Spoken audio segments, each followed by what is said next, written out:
when wood is war come to an end.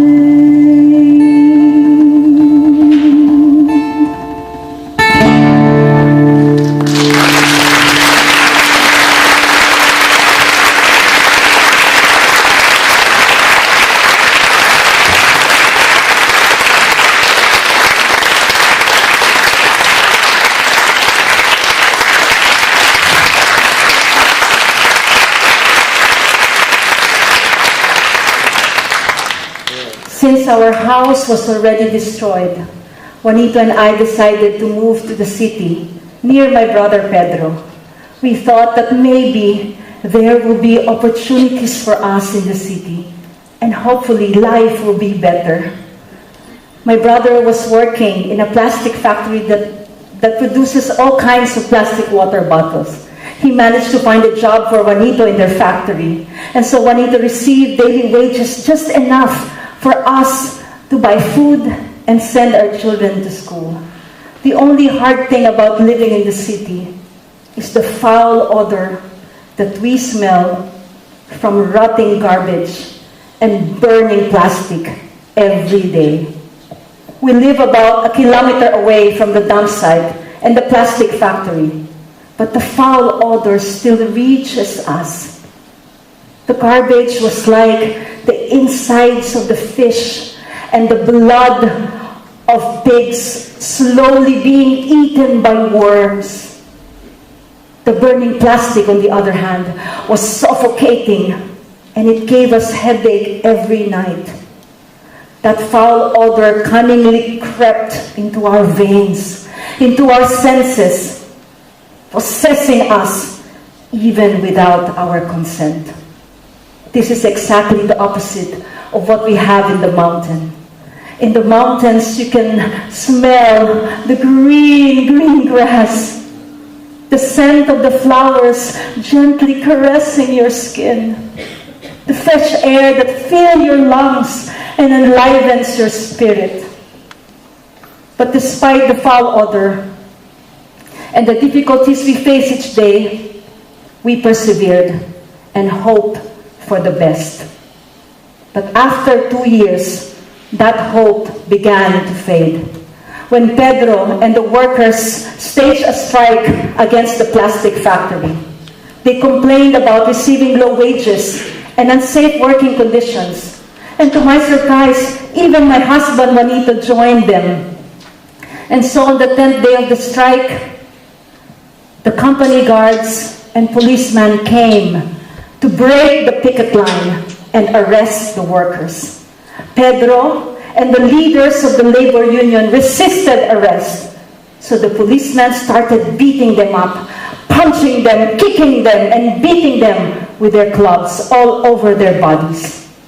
In the end, many workers were seriously injured and brought to the hospital, while the others were imprisoned. Juanito was imprisoned. But Pedro was fatally hit on the head and died in the hospital. My brother, who fought for what is right, my brother, who loved swimming with me in the river and has a crab pet named Sipit Sipit, my brother, whom I loved so much, is gone. Pedro is gone.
I visited Juanito every day and brought him food and water. There I met the wives of the workers who were imprisoned too. We talked a lot about our families and our situation, and I realized that all of us share the same financial difficulties, especially now that our husbands lost their jobs. There was a burden in my heart, and I felt the need to help the women and their families. So I thought and thought and thought for many days. Then one day, while I was packing the clothes and stuff of Pedro, I saw a photo of him, and he was planting tomatoes in a big farm. While I was looking at the photo, there was a stab in my heart, and I missed my brother again.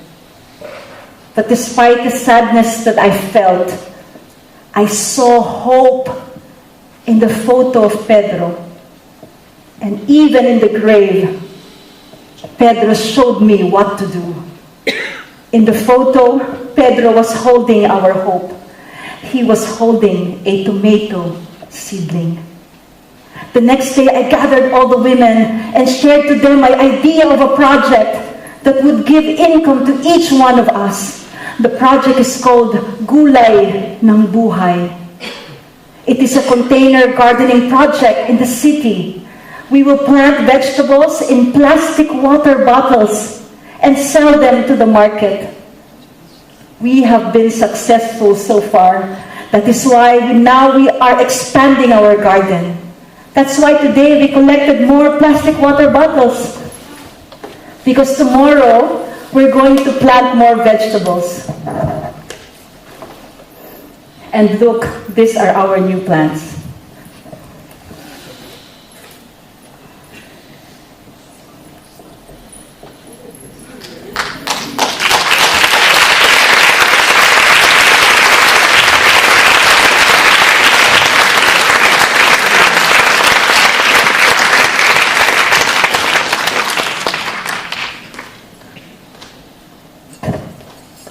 Looking back, water has truly shaped my life.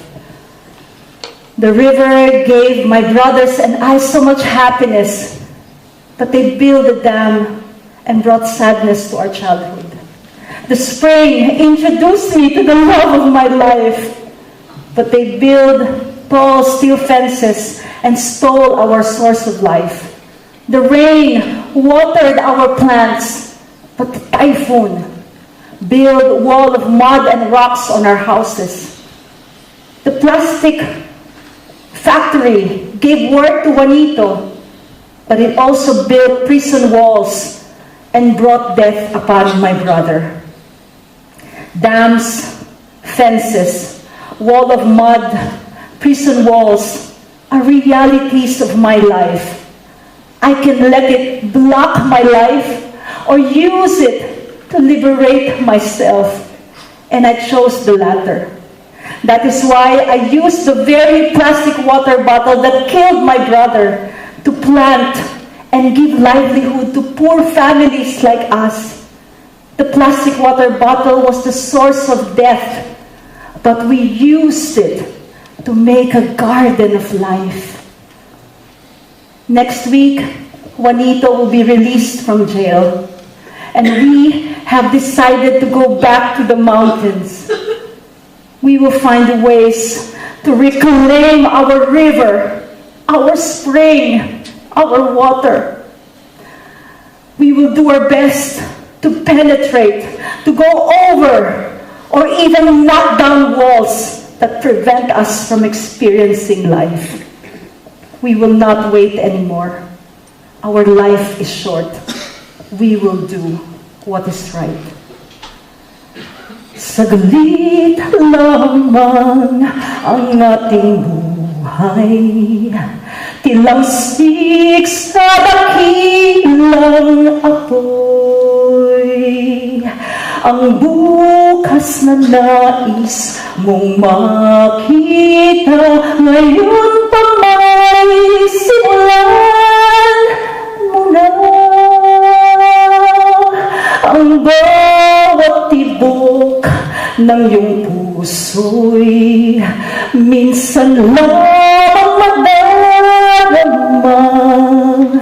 Ito ang kumpas ng ating awit na sadyang may hangganan.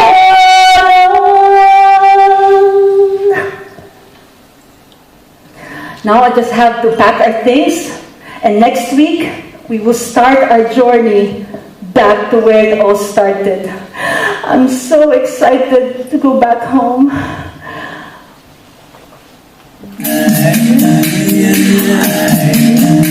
Yeah.